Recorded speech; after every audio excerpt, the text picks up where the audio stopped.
Welcome to Off the Page, the show where we talk with Colorado authors to get the story behind the story. I'm Stacy McKenzie, a librarian here at Mamie Doud Eisenhower Public Library in Broomfield, and today we are so pleased to have Molly Kate Brown on the show with her book, Learning to Walk in India, a Love Story. Molly, thank you so much for being on the show. Thank you for having me. The first thing I like to ask my guests is, what are you doing when you're not being an author? So when I'm not being an author, I am taking care of patients in the emergency room as a nurse practitioner, doing various things like sewing them up, helping them with their pneumonia, their chest pain, their belly pain, whatever it is. So that's what I do for work now. I took care of cardiac patients for a long time before I worked in the emergency room. So I consider myself both literally and figuratively a connoisseur of matters of the heart, if you will. That's great. That's a great way to put that. So we got to talk about this wonderful book. Okay, let's do that. Learning to Walk in India, a Love Story. Tell me what kind of audience you would say is ideal for the book that you're writing. So while I don't want to limit my audience, because I think both men and women can get something from the book, I feel like it is sort of a little bit of a chick flick, and probably women aged 35 to 70 are probably the audience. Okay, but great. And men could still read it. And we don't want to limit at all, No. but the ideal, the perfect. That's the perfect ideal. spot. Wonderful. So let's talk about the book. Tell me Okay. about the story that goes on in this book, especially the love story part. Okay, wow. Okay, so the story, I traveled to India back in 2006 after I got married, and I had been planning the trip prior to meeting my husband, and when we met, we decided that he would come along for the first month as the honeymoon, then I would go on to do what I needed to do there, which was doing some traveling, doing some meditating, and volunteering. And so he and I went. We had our month together there, which was wonderful and lively, and you can read about it in the book. And then within 24 hours after he left India to come back to Boulder as planned, I developed an illness called reactive arthritis that resulted from a dysentery I got while I was in India, which landed me in the hospital, unable to walk by myself in Mumbai. And when I was lying in that hospital bed, I knew I was going to write a book about it. And so that is sort of how the story was born. Wow. So you were in the hospital for how long? I ended up being in the hospital for almost 2 weeks. Oh, wow. And then got out of the hospital and spent about another week in a hotel there to get strong enough to get on a plane to fly home. Oh, wow. And so 2 weeks in a hospital in Mumbai, India. Yeah. I'm curious to know, what did you think about maybe the comparison between healthcare in the United States and healthcare in India, especially in a hospital? Yeah, so great question. And I would say that healthcare in India, present day, is sort of, you could compare it to what healthcare was here in the 50s. And what I mean by that isn't necessarily their technology, because I think that's probably similar at this point, but the relationships, for example, the way that doctors and nurses interact. In India right now, nurses are definitely subservient. It's still that doctor is God kind of dynamic. Patients aren't as educated. They don't really ask as many questions. And so I think that was what I really noticed, as a then nurse, now a nurse practitioner.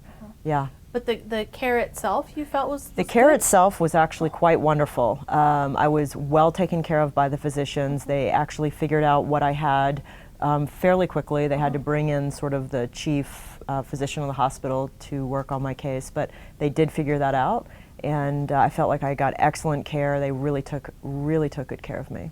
And you talked about in another interview I heard you had a great doctor. Oh, I had a couple of fantastic doctors, but one in particular, I still need to get back to India to hand him a copy of the book and give him a big hug. He has no idea that there was a book written with him in it.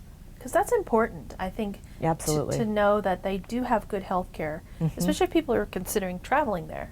Well, yeah, interestingly enough, the hospital that I was in, which is called Breach Candy Hospital in Mumbai, it's probably the biggest hospital in India, and a lot of people travel there to do the whole medical tourism thing. So if you need a hip replacement and you can't afford it here, people will go there and have these things done. And they actually go to that hospital for medical tourism. So Yeah, pretty top notch. Well, what drove you to go to India in the first place? Why was So, that going to be good your question. destination?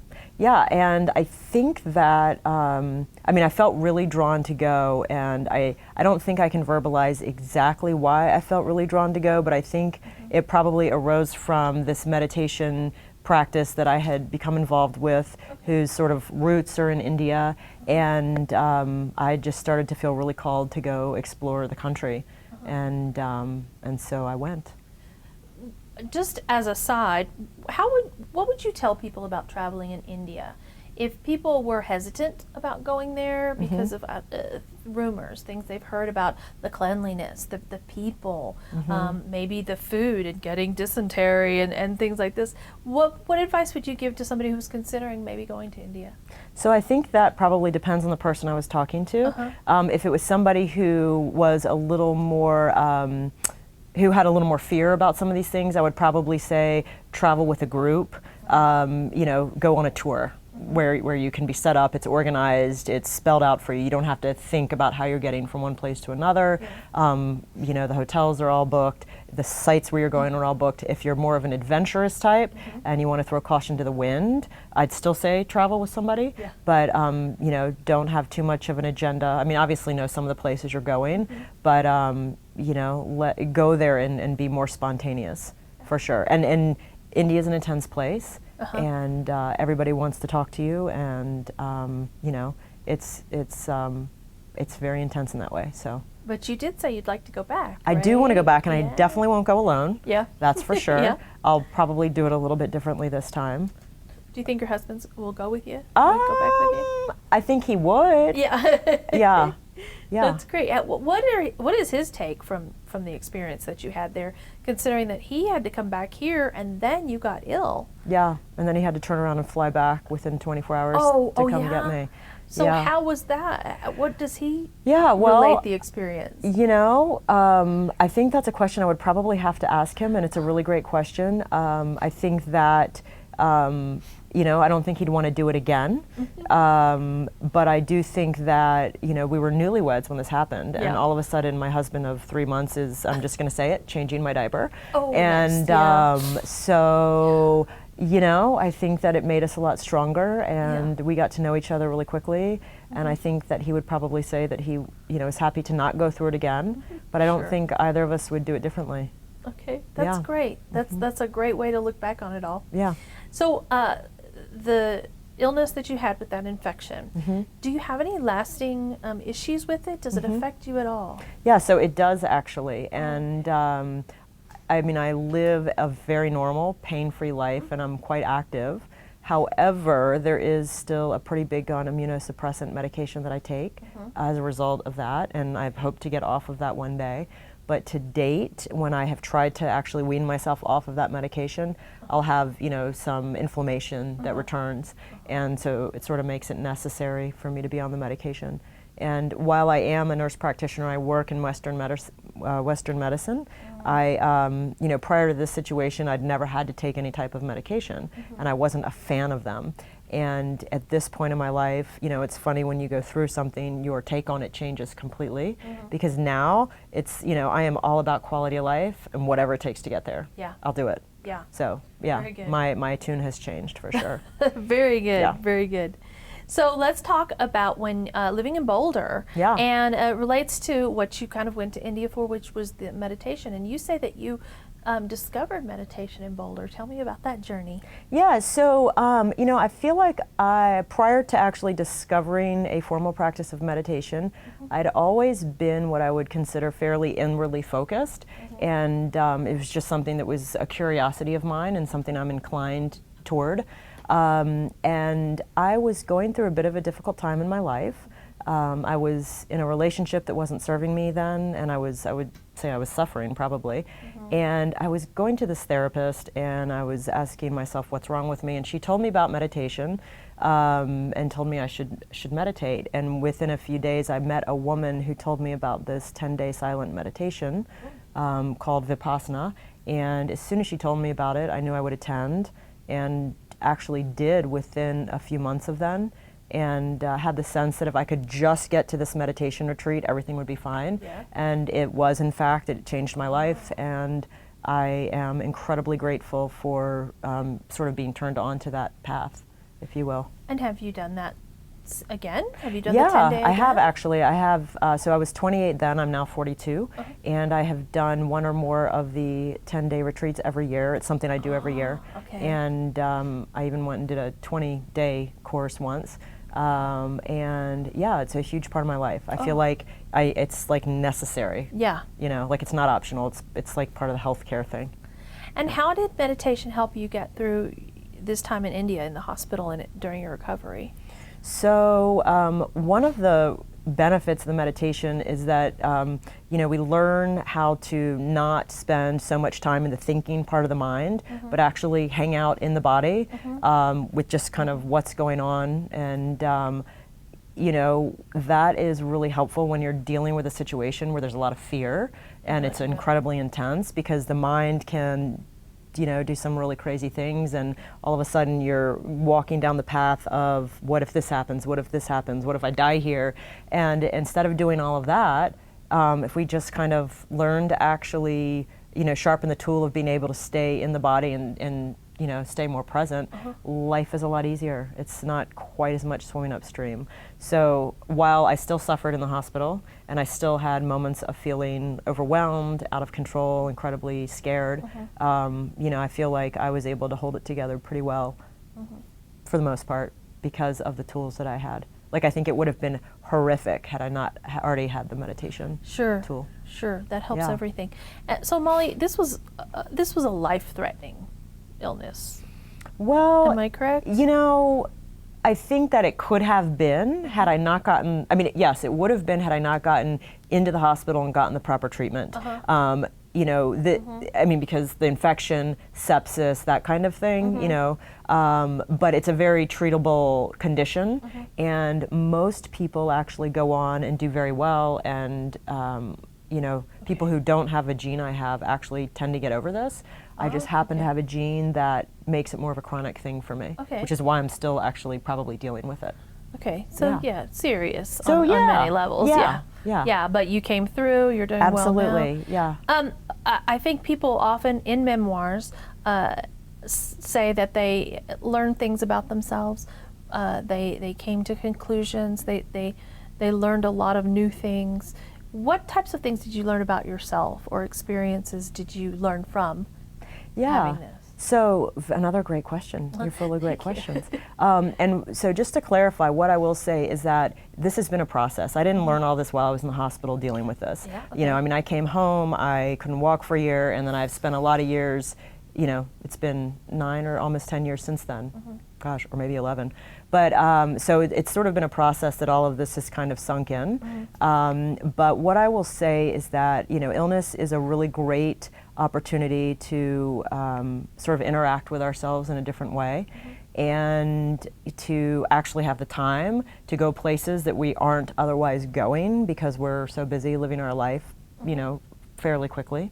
And when you're forced to stop, you actually have a lot of time to sort of go into the inner journey in a way you might not be doing otherwise.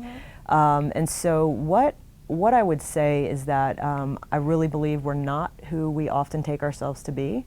We're a lot bigger than that, and a lot, I think that we lose sight sometimes in our busy lives of how precious we actually are and what we arise from. And an analogy that I have that I really love is that, you know, we actually ultimately arise from the same stuff that is birthing the stars, that is hurling comets through space. And, you know, we kind of forget that in this human life, but it is actually still the reality. And so kind of making contact with that is kind of one of the overarching themes in the book. And I'm not even sure if I'm answering your question anymore. Yes, you are. I love that, a whole cosmic tie-in with, with being a part of something bigger than yourself. I love that. That does seem like the experience you went through would lead to something big, some big revelation like that. So let's talk about writing. Let's do that. Because so many people would like to publish a book, write a book. You say in your bio on your website that you were born a writer, but this is the first time you've formally written something. I connect those two for me. Sure. Yeah. So I was born a writer. It's something that I've always done. And early on, I wrote letters. I was a child who wrote letters to everybody. I kept journals, and I still have piles of journals. And then when I was about 10 or 11, I actually started writing poetry, which eventually there will be a book of poems. Wonderful. And I still consider myself a poet and still do write poetry. But I never felt compelled to get a degree in writing. I wasn't called to study it formally. It just was something I always did and loved to do. And when I was actually in the hospital bed in India, I absolutely knew that I was going to write a book. Yes. Didn't realize it would take 9 years to finally birth it. Yes. But I knew it was going to be written. Yeah. So You just knew. yeah.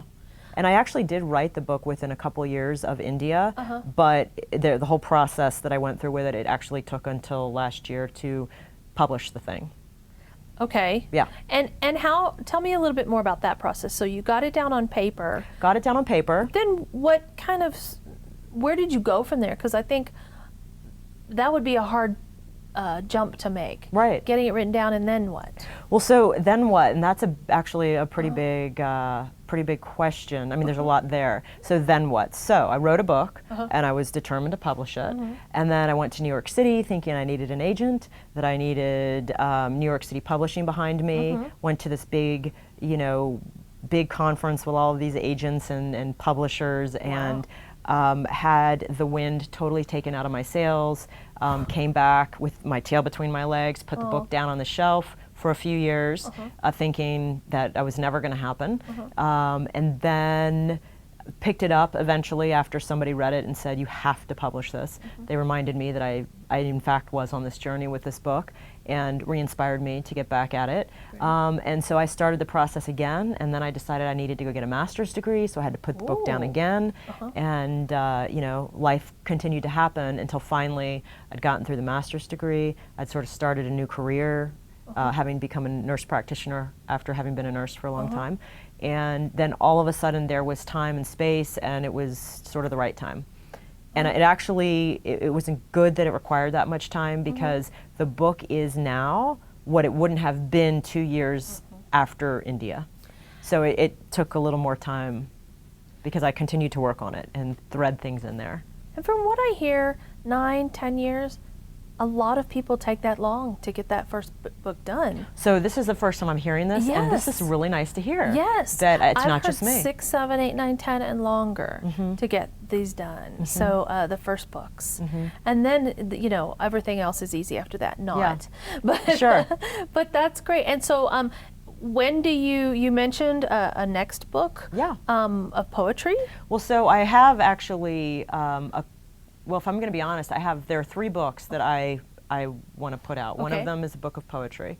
And the other book that I don't want to talk about really, this is like the next book. I have content that's already there, and I feel like I'll probably start writing once the weather's a little colder, because summer's my favorite time of the year, and I'm not going to sit indoors and write right now. Yeah. It's not going to happen. Yep. So, but I'm ready to kind of go there. It's still nonfiction. Okay.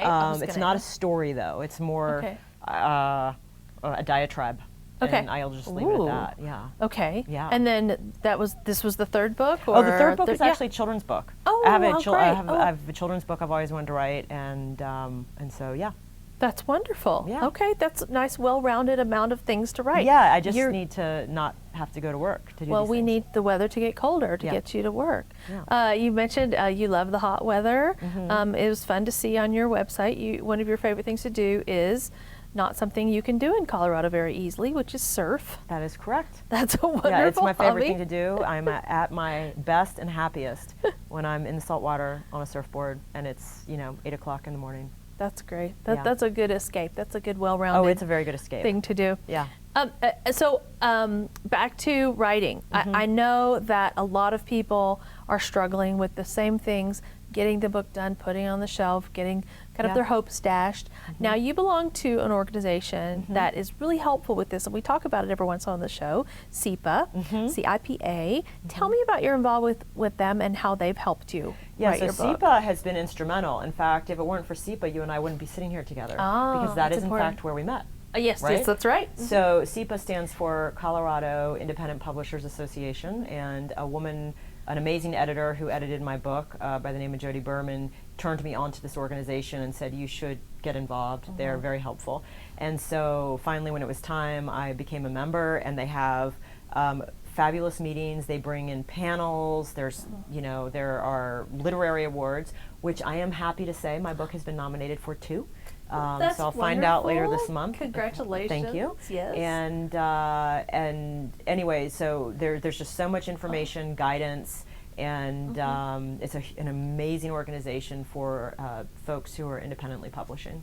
And they have everything to help you with everything publishing, marketing, everything, covers. Yeah. Now I didn't use them for any of that because I found out about them after my book was complete. Yeah. But they do. I mean, they have guidance, and they have people they can refer you to for every single part of the process. So highly recommend Colorado Independent Publishers Association if you are in the process of writing a book. I think that's great. Yeah, they're a wonderful group. And they're just darn nice people, too. They're darn nice people. They really very are. Down to earth. The meetings are fun, even. Yeah. They're fun. Learn a lot. I want to ask you about your design for your cover. Yeah. I enjoyed just everything about it. Looking at the spine now, it's got a little flourish on it, which is nice. Yeah. I'm always curious about covers because I feel that's like how this people cover's a great story. Yeah. It's a good story. Tell me about your cover. How did you come up with it? So I had a visual. Okay. I had a visual. I could see I could see the sort of the temple in the middle. I had the colors. Like I mean, can you tell what my favorite color is? Yes, here? that's a gorgeous color. And yes. so I had the visual with the colors, and I'm not an artist in that sense.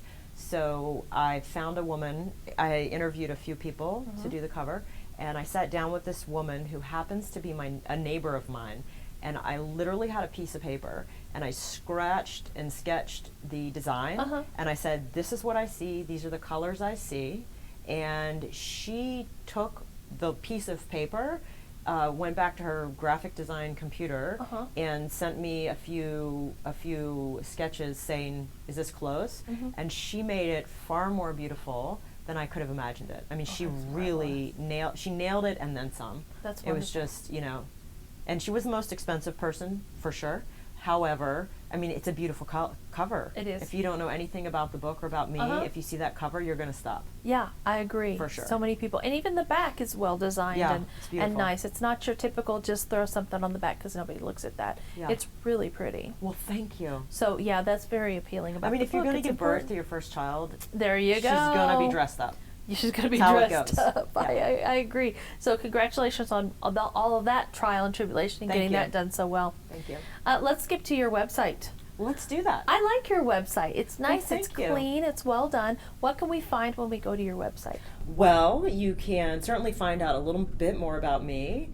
You can find events that are ongoing, talks that I'm giving.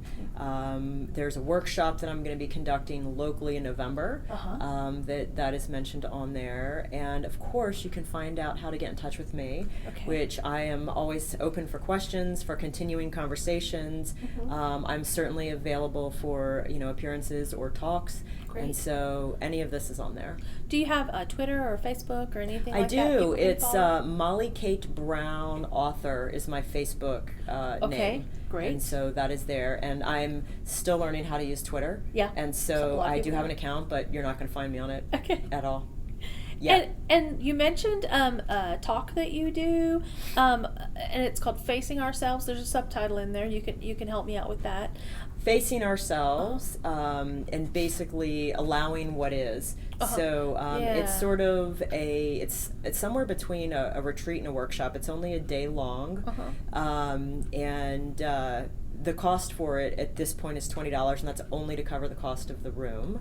It's a full day. It's in November. It's November 12th, and basically I haven't yet figured out how to sort of put this into a nutshell, but we're going to be exploring some of these things that I've mentioned, such as, I feel like we are a lot more than we take ourselves to be, and in our daily lives, the mental piece of us is kind of running the show, and there are a lot of patterns that are well worn in the grass that we travel down with that, and if we can learn how to do something a little different with our awareness, there's a lot there to discover. And so I think that the capital self, the self with a capital S, has a lot to teach us. And so we're going to kind of go there. There's definitely going to be a little meditation instruction.